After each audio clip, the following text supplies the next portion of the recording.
Bien, bienvenue à tous ceux qui vont se joindre à nous par Internet, soit sur le lien pour Christ.com ou sur YouTube avec le lien YouTube /com en commercial pour Christ maintenant.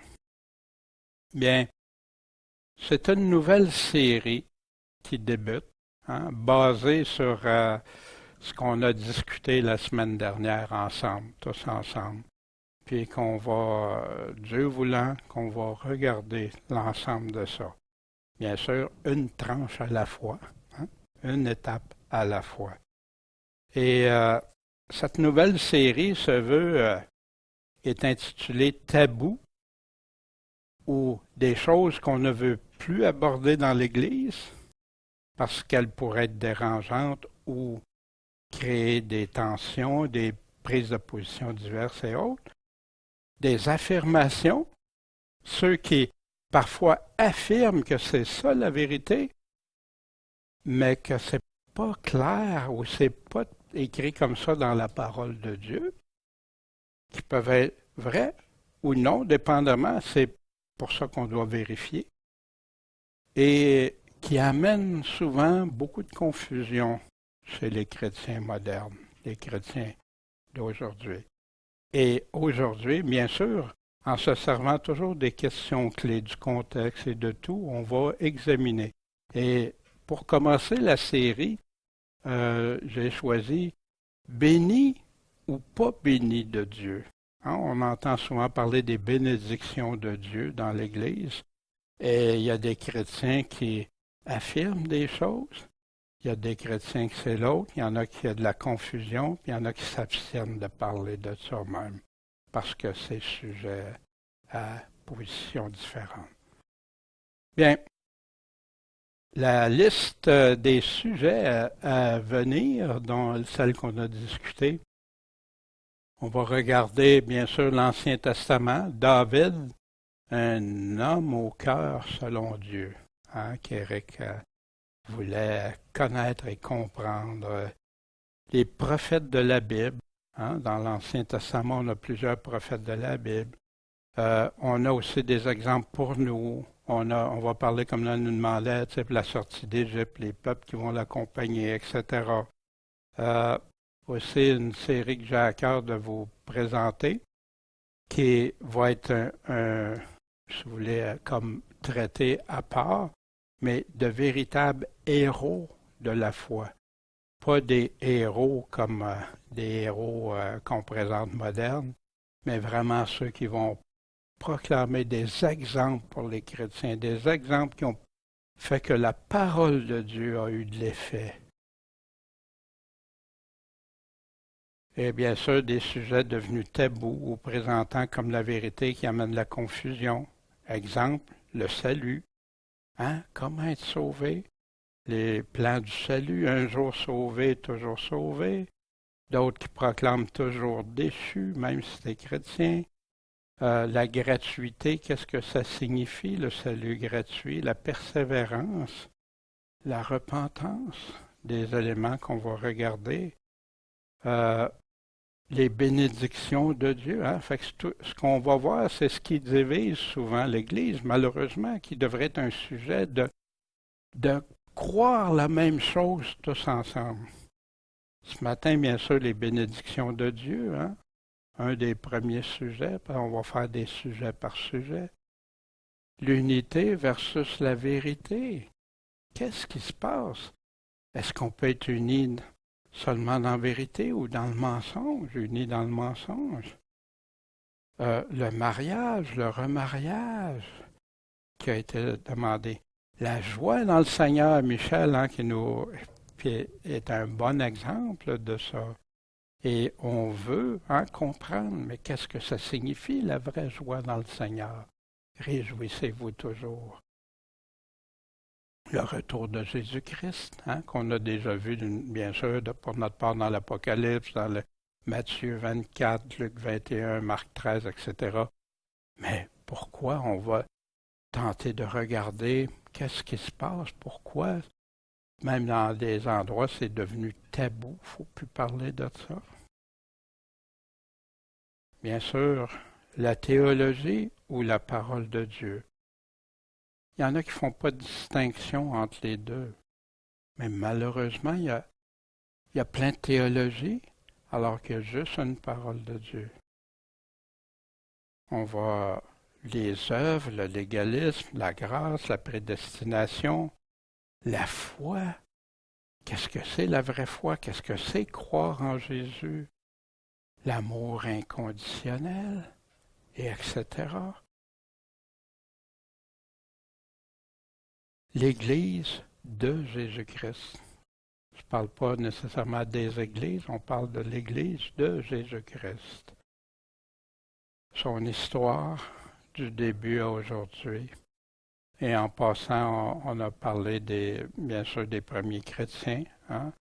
On parle aussi, on va regarder des Vaudois, des Huguenots aussi, d'autres. Puis qui est l'Église? Depuis quand il y a eu des dénominations et des changements modernes aussi? Fait que il y a beaucoup dans ça.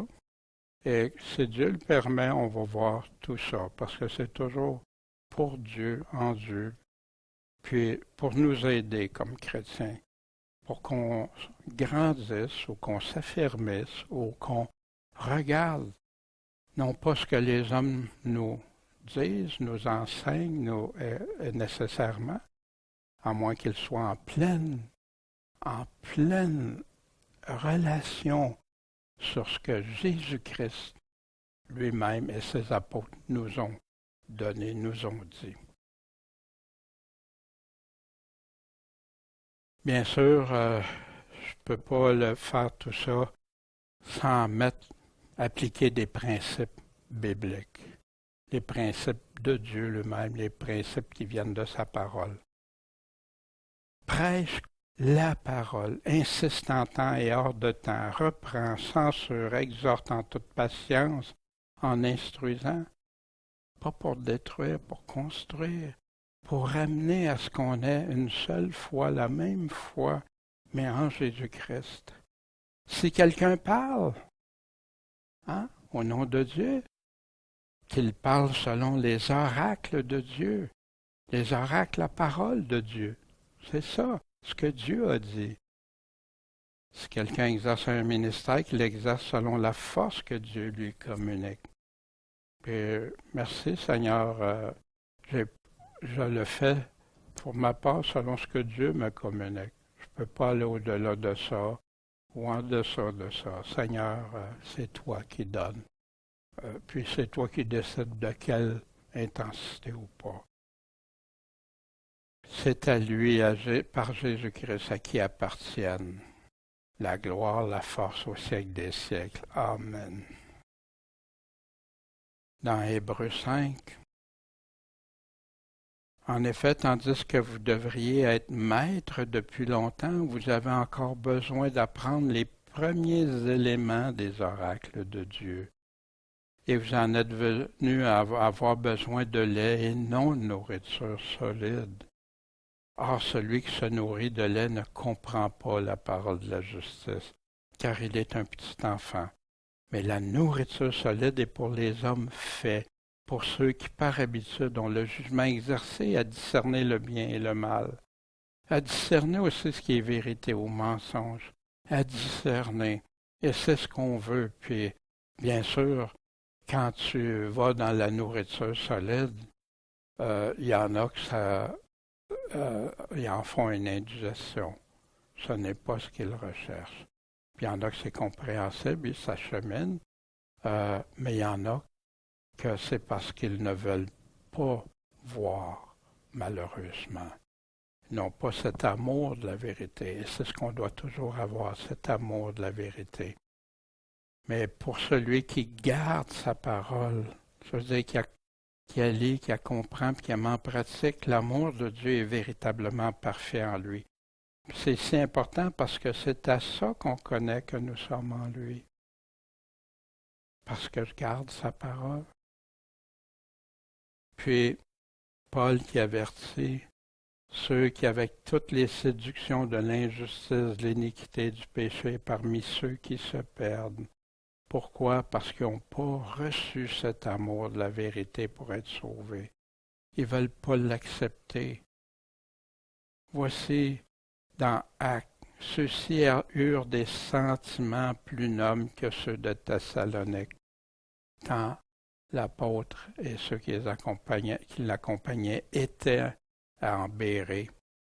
Et eux, ils reçurent, l'autre n'a pas reçu l'amour de la vérité, eux autres, ils ont choisi de recevoir la parole avec beaucoup de promptitude, examinant tous les jours les Écritures pour voir si ce qu'on leur disait était exact. C'est ce qu'on doit faire comme enfants de Dieu. Donc, plusieurs d'entre eux ont cru, ainsi que des femmes grecques de qualité, des hommes en assez grand nombre. Pourquoi? Parce qu'ils l'ont reçu, la parole, puis ils l'ont examinée tous les jours, puis ont validé. C'est ce que Dieu veut qu'on fasse, qu'on valide sa parole. Puis toute écriture est divinement inspirée, puis elle est utile, nécessaire pour enseigner, pour convaincre, corriger, former à la justice, dans quel but que l'homme de Dieu soit accompli et propre à toute bonne œuvre. Ça fait partie des principes utilisés. Ce qui nous emmène ce matin à regarder ce qui est amené comme évangile aujourd'hui, qui diffère de l'évangile des premiers chrétiens. On parle de l'évangile moderne de prospérité. Aime Dieu, tu vas être béni, il va te bénir, il va te donner plein de choses. Vrai? Mais de quelle bénédiction il est en train de parler? Est-ce que ces affirmations sont vérité ou tromperie? Bien, en suivant les principes qu'on vient de voir, en se guidant sur ça, on va trouver la vérité, clairement. Si je suis richement béni de Dieu, donc, ça va être une source de gain, de richesse matérielle, de prospérité. Wow, Dieu me bénit. Mais si je ne suis pas richement béni de Dieu, donc c'est des déceptions. Même je vais subir des moqueries parce que j'ai dit à tout le monde que je serais béni de Dieu. Ça peut même m'emmener à l'abandon de la foi. Ben oui, je crois en Dieu, puis regarde, il ne s'occupe pas de moi, il ne fait pas ce qu'il a promis de faire. Oh. Mais qu'est-ce qui définit c'est quoi être béni ou pas être béni, mais selon Dieu, selon sa parole? Est-ce qu'il est en train de parler de prospérité terrestre ou la prospérité spirituelle? Est-ce que c'est matériel ou spirituel? Et c'est là que souvent de la confusion s'installe. C'est une confusion avec des textes de promesses de bénédiction terrestre, de la prospérité matérielle, qui ont été faites à Israël dans l'Ancien Testament. Fait que c'est pas faux. Ce qui est faux, c'est ce qu'on en a fait par la suite. Mais ça, c'était à qui ça a été fait. Tout comme les pharisiens croyaient, puis ils considéraient ces bénédictions comme provenant de Dieu. OK, jusque-là, ça peut aller. Mais pourquoi? Pour évaluer leur niveau supérieur de spiritualité. Si j'ai plus de bénédictions matérielles, c'est parce que là, mon niveau de spiritualité est supérieur aux autres. Tu regardes, lui, il n'a pas d'argent, il est pauvre. Il n'est pas béni de Dieu, il n'est pas aimé de Dieu. Il n'est pas considéré de Dieu. Moi, si je suis béni comme ça, je le suis. Voyez-vous, ça devient un piège. Et Jésus a dénoncé ça.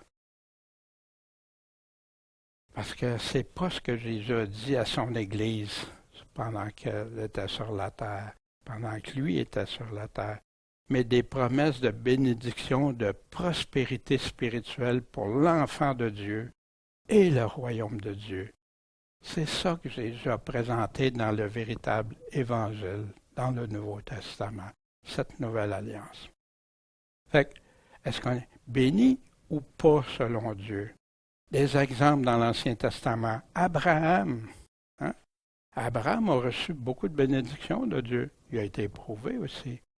Noé a reçu beaucoup de bénédictions de Dieu.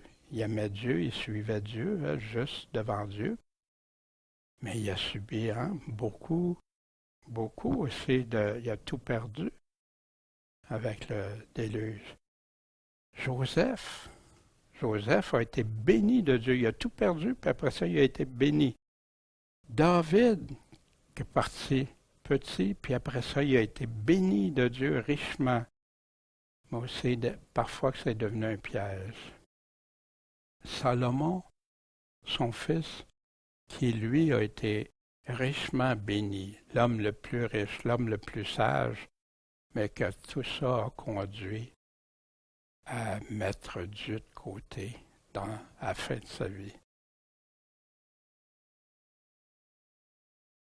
Job, qui avait tout, qui a tout perdu, sa santé, sa famille, tout ce qui ses possessions, mais que Dieu a rétabli à la fin l'acharnement du malin contre lui. Daniel, qui est parti, on est venu l'enlever, et qu'est-ce qu'on a fait de lui? On voit Dieu qui a béni au travers de Daniel. Mais est-ce que c'était tout le temps des bénédictions dans lesquelles tout était merveilleux? Non, Daniel a été souvent confronté à des choix difficiles et des choses difficiles. L'histoire de l'Église maintenant, est-ce que c'est béni ou pas selon Dieu? À partir de Jésus, des apôtres, des chrétiens de Jérusalem, des catacombes, etc. Wow! Est-ce qu'on peut dire que par tout ce qui leur est arrivé qu'ils n'étaient pas bénis de Dieu?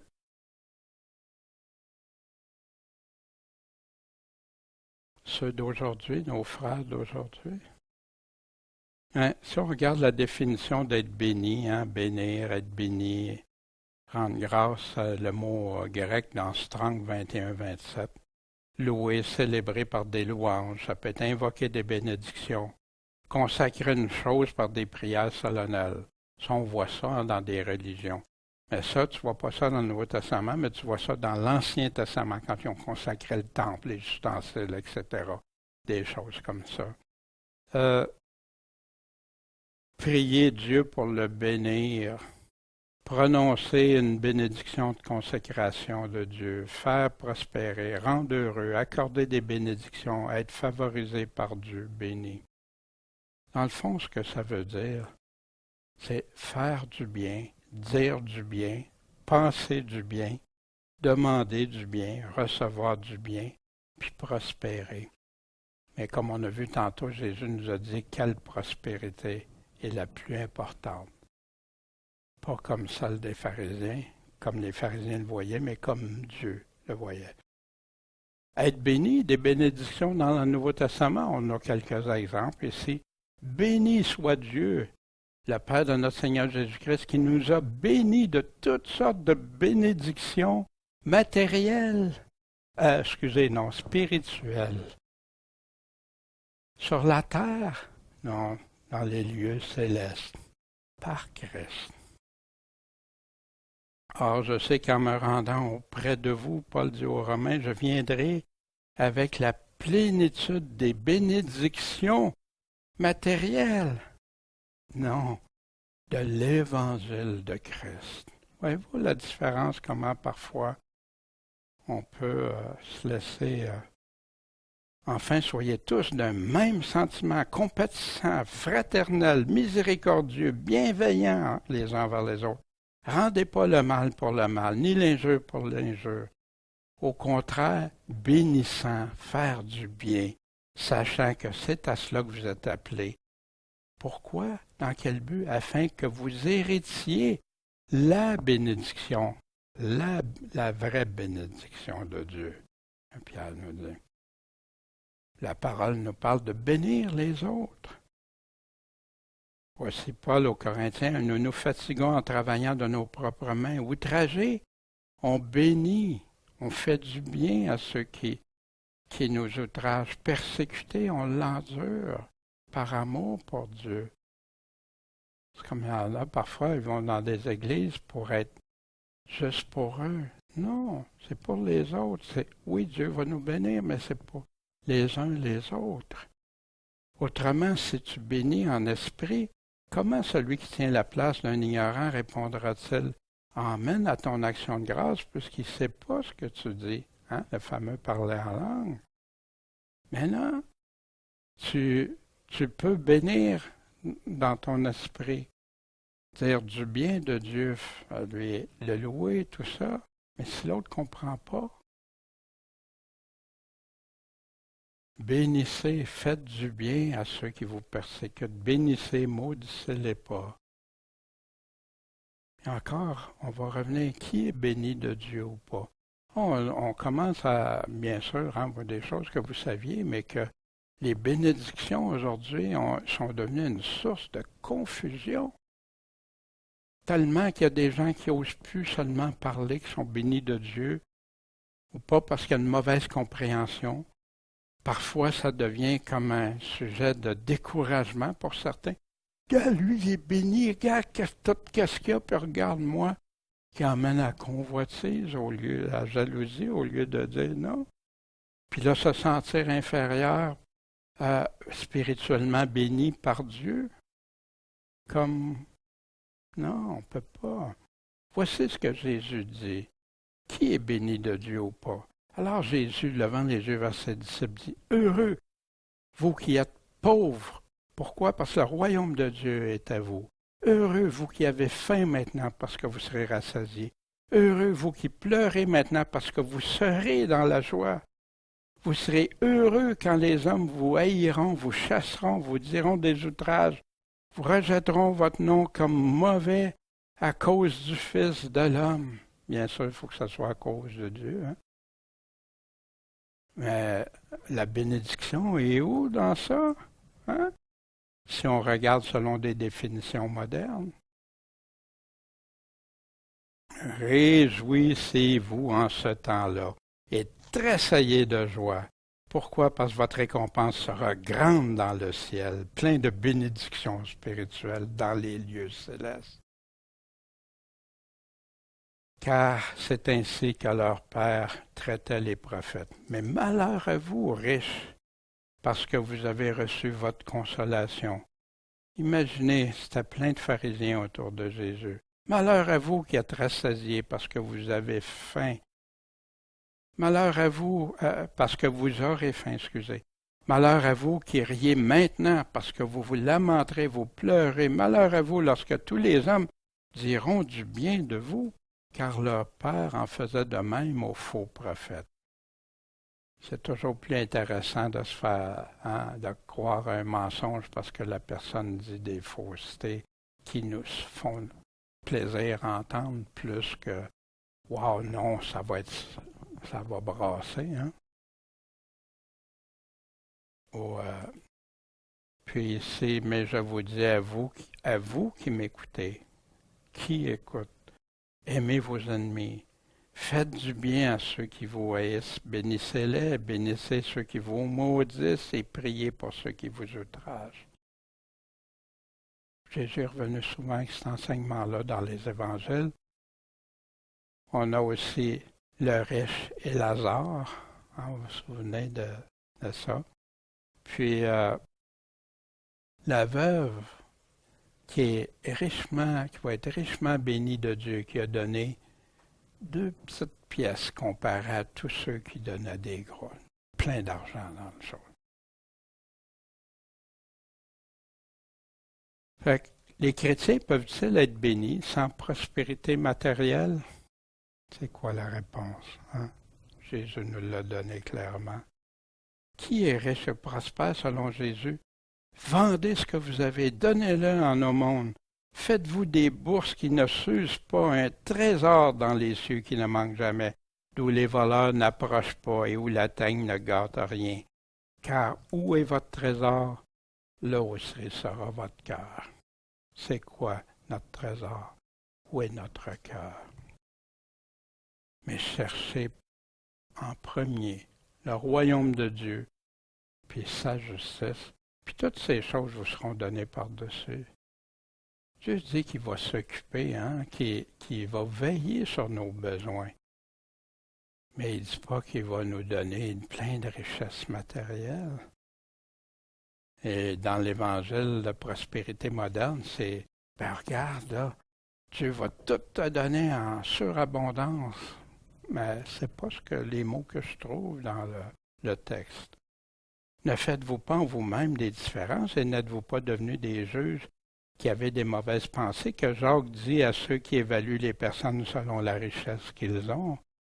Écoutez, mes frères bien-aimés, Dieu n'a-t-il pas choisi les pauvres de ce monde pour qu'ils soient riches en la foi, puis héritiers du royaume que Dieu a promis à ceux qui l'aiment?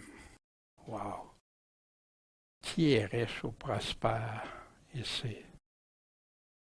Quelle est la vraie richesse? Qui est béni ou pas de Dieu? Des richesses matérielles qui deviennent des pièges que Jésus nous a enseignés. Et ceux qui reçoivent la parole parmi les épines, la semence, sont ceux qui écoutent la parole.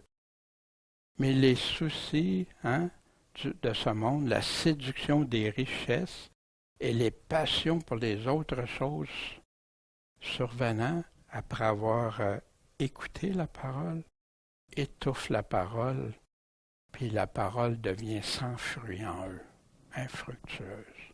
Wow! Dans Marc 10, avec le jeune homme riche, Jésus, jetant les yeux sur lui, l'aima et lui dit, il te manque une chose. Va, vends tout ce que tu as, puis donne-le aux pauvres. Tu vas avoir un trésor dans le ciel.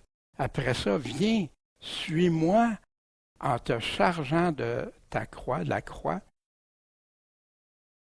Wow! Il y avait demandé qu'est-ce que je dois faire pour avoir la vie éternelle. Mais affligé de cette parole, il s'en alla tout triste parce qu'il y avait beaucoup de bien. Alors Jésus, regardant autour de lui, disait à ses disciples qu'il est difficile que ceux qui ont des richesses entrent dans le royaume de Dieu. Ses disciples ont été étonnés, mais Jésus, reprenant la parole, leur dit, « Mes enfants, qu'il est difficile à ceux qui se confient dans les richesses d'entrer dans le royaume de Dieu. » Ce jeune homme riche se confiait davantage sur ses richesses que sur Dieu. C'est là le problème. Parce qu'il y a des gens riches qui vont aider les autres, qui vont pourvoir à d'autres, mais ils ne se confient pas dans leur richesse. S'ils perdent tout, ils ne sont pas désemparés. Qu'est-ce qui est béni ou pas? C'est être béni ou pas. Dans Hébreux, au chapitre 12, des versets 4 à 13. Vous n'avez pas encore résisté jusqu'au sang en combattant contre le péché.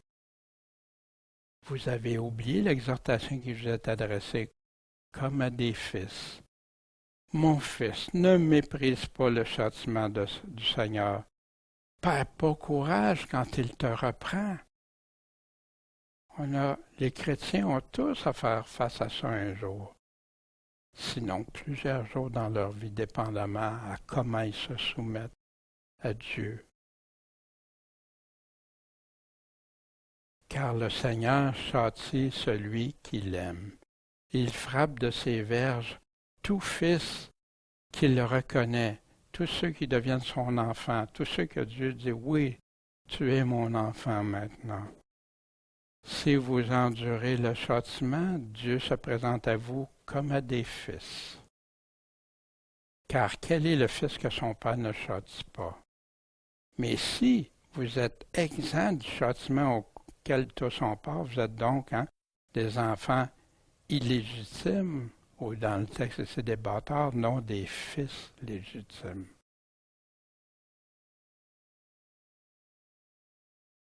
Accepter aucune difficulté ou correction qui provient de Dieu. Dans quelle position un chrétien doit être quand le Père Tout-Puissant nous corrige? Puis être repris par Dieu va produire la vraie bénédiction. Voici ce qu'il continue de dire. D'ailleurs, nos pères, selon la chair, nous ont châtiés, et nous les avons respectés. Ne serons-nous pas beaucoup plus soumis, encore plus au Père des esprits pour avoir la vie éternelle?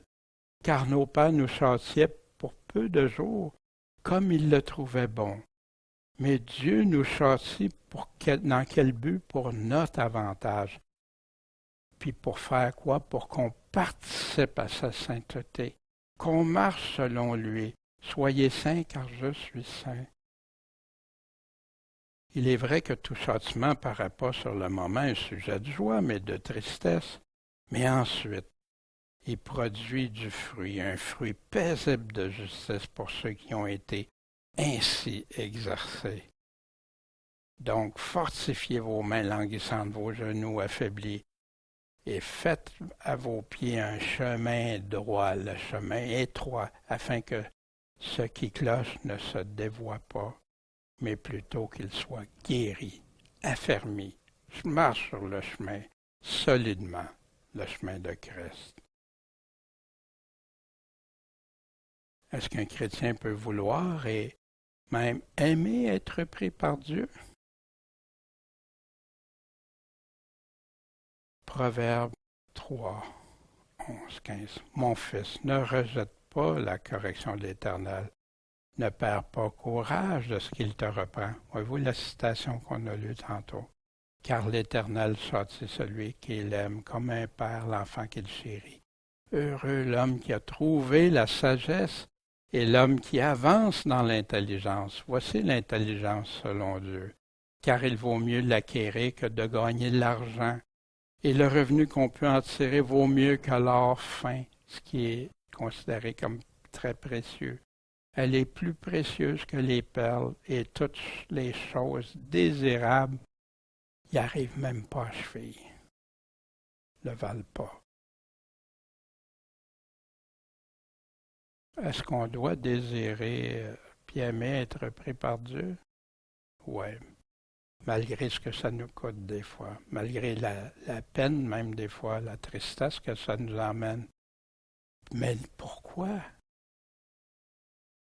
Car le commandement est une lampe, l'enseignement est une lumière, et les corrections propres à instruire sont le chemin de la vie. Imaginez, je ne veux pas être repris, je ne veux pas que Dieu me corrige, je ne veux pas qu'il m'arrive rien qui me fait de la peine ou même souffrir des fois. Puis je les rejette. Il y en a qui l'ont fait, malheureusement. Mais c'est le chemin de la vie, ça, que tu rejettes. Dans le psaume 119, 75, « Je sais, ô Éternel, que tes jugements ne sont que justice. Quand Dieu juge, c'est de la justice même. Et que tu m'as affligé selon ta fidélité. Ô que ta bonté me console, comme tu l'as promis à ton serviteur. » Et oh, David se confiait totalement. Il a souffert, David. Dieu l'a corrigé. On va voir ça, un cœur comme selon Dieu, David. Mais la meilleure façon d'éviter d'être repris sévèrement par Dieu, dès l'enfance, tu connais les saintes lettres, les saintes écritures. En passant, il y en a qui disent « Ah, il parlait juste de l'Ancien Testament. » Non, parce que les évangiles étaient déjà écrits. C'est la deuxième lettre à Timothée, à la fin de la vie de Paul. Paul avait déjà écrit toutes ses lettres, les apôtres et tout. Il restait juste l'Apocalypse plus tard. Dès l'enfance, tu les connais qui peuvent t'instruire pour être sauvé pour le salut, par la foi qui est en Jésus-Christ. Fait qu'il ramène tout ça à la confiance en Jésus-Christ, croire en Jésus-Christ. Puis tu vas le savoir par ces lettres-là. Toute l'Écriture est inspirée de Dieu, divinement inspirée, utile pour enseigner, convaincre, corriger, former la justice, pour que l'homme de Dieu soit accompli et propre à toute bonne œuvre. Je t'en conjure donc devant Dieu, devant le Seigneur Jésus-Christ, qui doit juger les vivants et les morts quant à son apparition et de son règne. Prêche la parole, insiste en temps, en dehors du temps, reprend, censure, exhorte en toute patience en instruisant. Ce qu'on a vu au départ, mais voici dans le contexte pourquoi il dit ça. Parce qu'il viendra un temps où les hommes n'endureront pas la saine doctrine, mais au désireux d'entendre des choses agréables. Accepte Dieu, suis Dieu, tu vas être béni, il va te remplir de richesses. Ils s'amasseront des docteurs selon leur convoitise et vont fermer l'oreille à vérité, puis ils vont se tourner vers des fables. Que vaut une fable devant Dieu quand tu vas être à celui que tu vas avoir à rendre compte? Avec la bonne façon, écoute ce que Dieu dit. Regarde qu'est-ce qu'il dit dans la parole. Suis ce qu'il te dit, puis Dieu n'aura pas besoin de te reprendre sévèrement. Tu n'auras pas à souffrir inutilement. Quand on dit, on se convertit, on dit, Seigneur, tu deviens le maître de ma vie, mon Seigneur, mon maître. Ma vie ne m'appartient plus, elle t'appartient. Pourquoi qu'il y a tant de résistance, tant de rébellion chez plusieurs qui se disent pourtant chrétiens? Je crois qu'une grande part est, selon le genre, la façon que l'Évangile a été apporté ou enseigné aux gens. La meilleure façon d'être repris ou d'éviter d'être repris par Dieu, encore par sa parole, car la parole de Dieu est vivante. C'est vivant, c'est pas mort, c'est pas une lettre morte. Au contraire, elle est efficace, plus pénétrante qu'aucune épée à deux tranchants, qui perce jusqu'à la division de l'âme, de l'esprit, des jointures et des moelles, et jugeant des pensées et des intentions du cœur. C'est tellement précis, ça va tellement juste aux bonnes places, ça peut faire effet là. Il n'y a aucune créature qui soit cachée devant lui. Tu penses-tu que tu peux rejeter ce qu'il dit puis t'enclairer comme ça? Mais toutes choses sont nues et entièrement découvertes aux yeux de celui auquel nous devons rendre compte. Il y en a qui n'ont plus de crainte de Dieu. Mais est-ce qu'il nous dit que c'est pour ici-bas ou pour plus tard? Ou ceux qui attendent pour qui gardent ici-bas, mais qui va être trop tard après? Parce que quand on va être devant le Seigneur, c'est plus le temps. Le but d'être corrigé par Dieu. Vous vous souvenez dans Corinthiens chapitre 11, 31-32. Car si nous nous jugions nous-mêmes, on ne serait pas jugés. Mais quand nous sommes jugés, nous sommes, regardez le mot, enseignés par le Seigneur. Parce que quand le Seigneur nous corrige, apporte un jugement sur la façon qu'on fait, il nous enseigne. Malheureusement, il y en a plein qui abandonnent, là. Parce que c'est plus le Seigneur qui compte. Leur vie appartient plus au Seigneur et elles reprennent. Afin qu'on ne soit pas condamné avec le monde.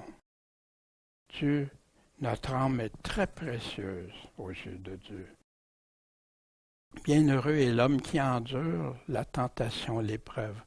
Quand il aura été testé, éprouvé, il recevra quoi? La couronne de vie.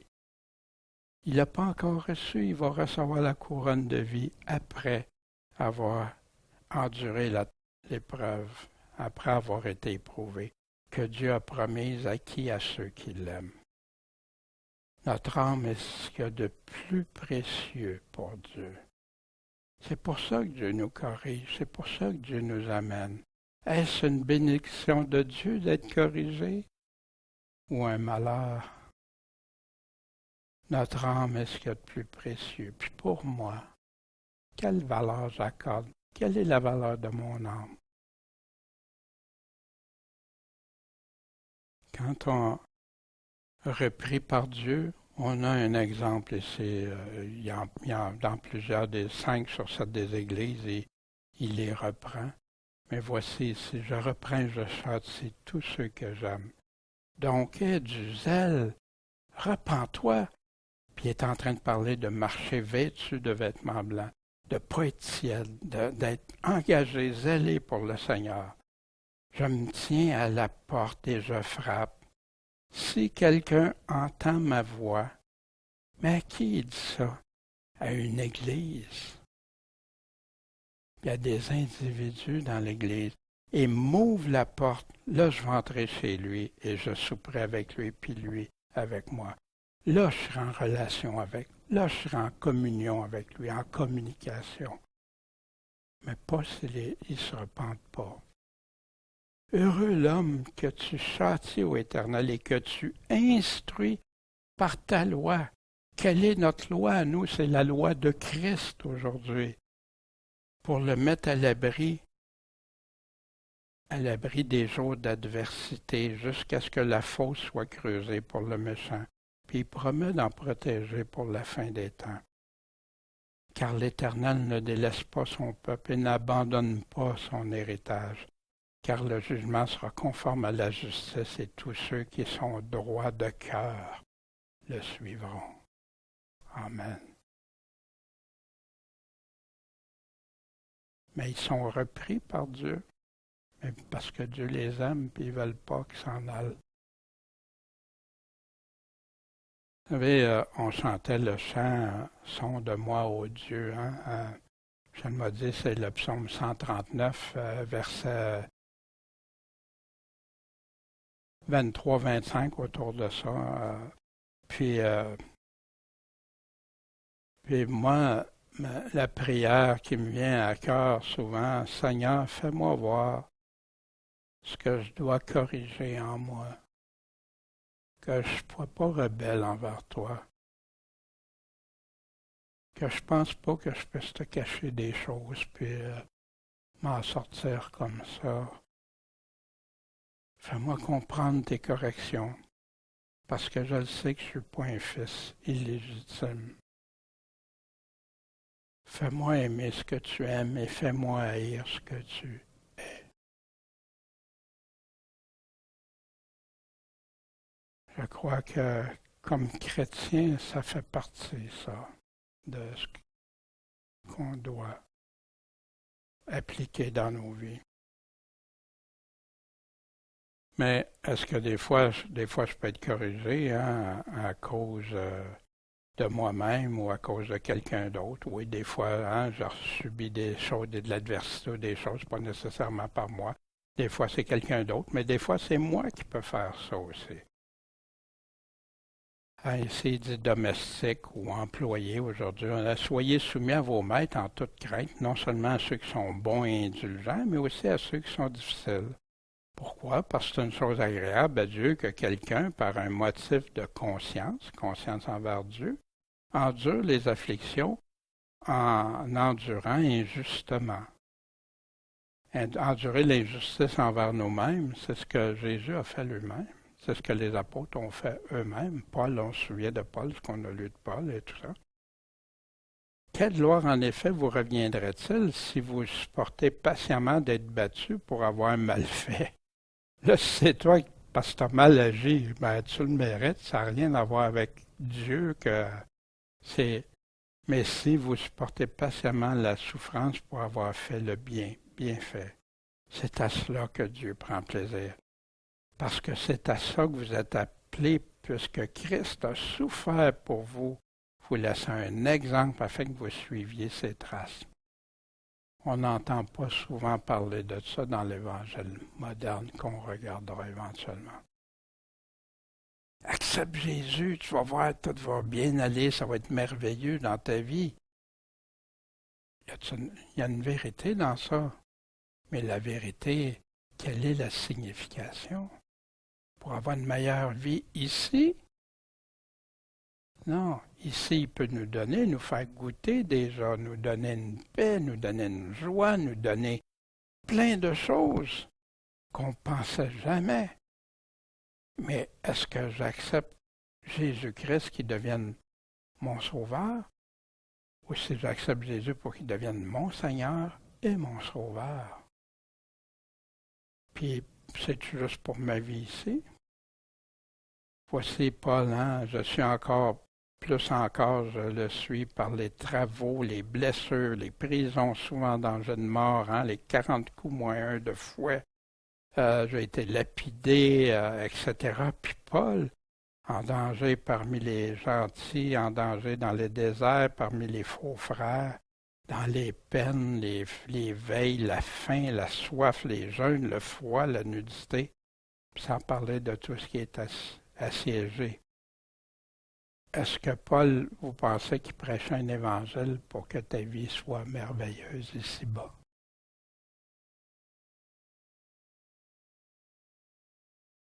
Paul, est-ce qu'il se croyait qu'il n'était pas béni?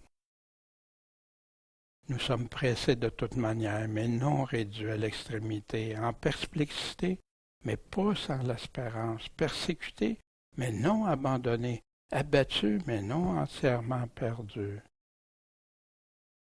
Mais Dieu m'a dit, ma grâce te suffit parce que ma force s'accomplit dans la faiblesse. Donc je vais me glorifier plus volontiers dans mes infirmités pour que la force de Christ habite en moi. Je me complais dans tout ça. Parce que lorsque je suis faible, c'est alors que je suis fort. Est-ce que Paul pensait qu'il avait le sentiment de ne pas être béni de Dieu parce qu'il vivait tout ça? Non?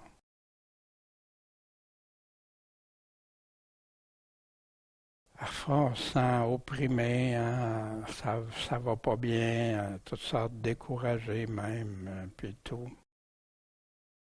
Parce que des fois, on s'est rattaché à des idées comme ça que si Dieu répond pas à ça, c'est parce que je vais être malheureux. Si Dieu me bénit pas dans ça, je vais être malheureux.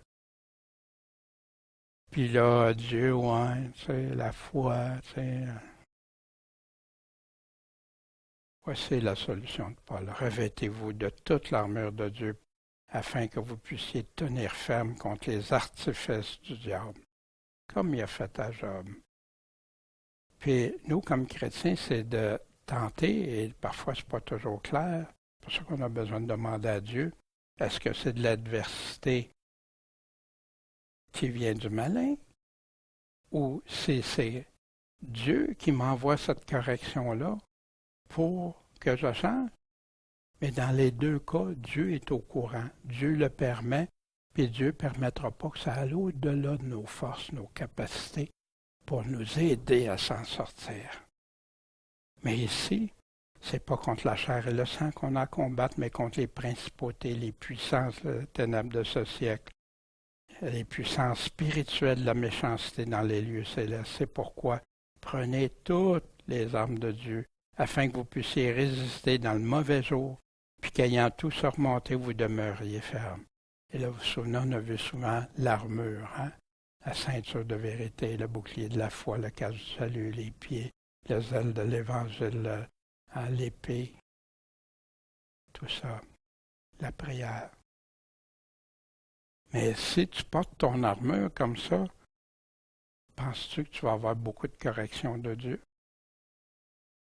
Non, parce que tu vas vivre selon Dieu. Quelques réflexions. Un chrétien, est-ce qu'il doit s'attendre à ce que Dieu lui envoie des richesses matérielles autres que celles nécessaires pendant qu'on est dans ce monde? Est-ce que je dois espérer que Dieu va me bénir? Plus beau char de la rue, plus belle maison. Hey, je suis un chrétien, moi, regarde, Dieu me bénit. Parce que regarde mes richesses. Il t'arrive pas de malheur, toi? Non, non, tout va bien, moi. Es-tu sûr que tes fils légitimes? Ou à des richesses spirituelles, ici-bas et pour plus tard.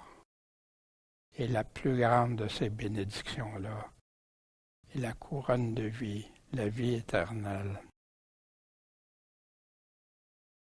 T'attends-tu à avoir du plaisir dans le monde ou le plaisir de lui appartenir et de le suivre coûte que coûte? Dans laquelle Dieu, je le répète et je le répète encore, comment Dieu peut agir.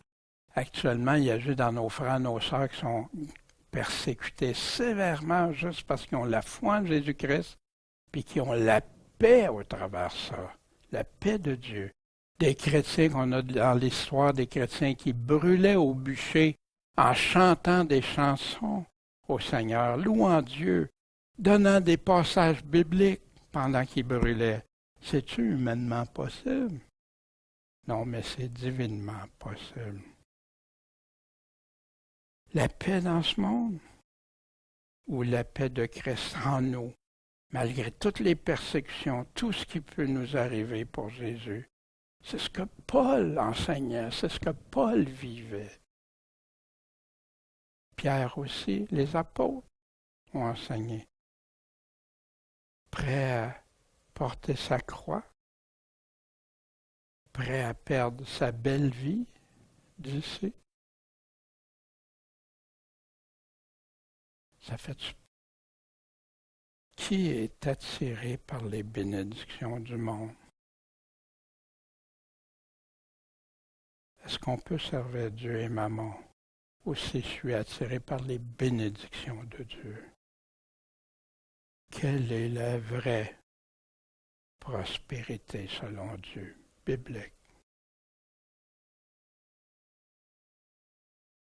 Comme réflexion, conclusion, est-ce qu'on peut conclure que si quelqu'un prospère matériellement ou n'a pas de difficulté d'adversité ou de correction, que c'est une garantie provenant de Dieu, comme les pharisiens le croyaient? Mais pourquoi ce genre de questions? Parce que c'est ça qui se produit maintenant avec l'évangile de prospérité, qui croit que en étant bénis matériellement, en étant bénis, ils sont à la hauteur de Dieu, que Dieu les aime, Dieu les chouchous, sont chouchous de Dieu pour ça, puis que tout va bien. Est-ce qu'on peut conclure que si un chrétien subit des difficultés financières, de la peine, des déceptions, toutes sortes d'adversités, des corrections, que c'est parce qu'il n'y a pas la bénédiction de Dieu? Au contraire, je crois sincèrement que c'est parce que, au travers de ça, Dieu nous accorde sa bénédiction de pouvoir passer au travers, mais accorde sa bénédiction à ceux qui l'aiment, ceux qui l'écoutent. Jésus dit, ceux qui m'aiment, écoutent mes commandements, me suivent. Tout ça pour ramener, si t'écoutes sur Internet, où est ta priorité? Où est-elle? Quelles sont tes richesses? Où est ton trésor? Où sont tes bénédictions? Puis tout ça, je prie sincèrement que le Seigneur nous aide tous à bien saisir ça, à bien le vivre au moment où Dieu choisit. Puis s'inquiéter, inquiétez-vous pas. Les oiseaux, ils sèment pas, ils moissonnent pas, pourtant Dieu les nourrit. Combien plus il peut s'occuper de nous quand c'est nécessaire. Puis un passage qui dit, je n'ai jamais vu le juste abandonner, mendier son pain ou tout. Dieu pourvoit. Bien, merci de votre attention de cette première dans la nouvelle série de tabous, affirmations et confusions chez les chrétiens d'aujourd'hui. Comment pensez-vous être béni ou pas béni? Ben, merci Seigneur de ta parole. Merci qu'on puisse se confier dans ce que tu as dit, dans tes principes à toi. Et accompagne, Seigneur, en ton nom, Jésus-Christ, le Seigneur, le Maître, le Sauveur, celui qui nous aime, qui a donné sa vie pour nous.